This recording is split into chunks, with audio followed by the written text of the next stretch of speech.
Să filmezi la asta, vedeți că ai intrat pe tebe. Asta e poate după aia. Uite ce sortam frumos. Da, frumos care e. Filmați acolo, n-am pus. Hai, Florin. Oprește. Ia stai puțin, Florin, trebuie să oprim ceva. Filmați pe ea acolo, n-am pus, mă gătește.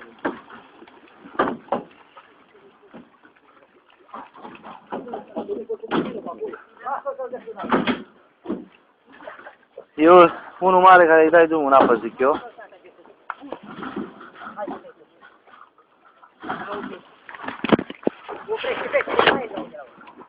Oprește, mă. Mai dăm 3 de acolo. Nu mai arunca. A, scuză-mă. Am ce vrei, energie. Bă, la mare l-o pe jos? Ăla mare trebuie dat drumul acolo. E unul mare aici. Ah, bine, hai, poate afară. Mă, ăsta. Aoleu! Bagă poze.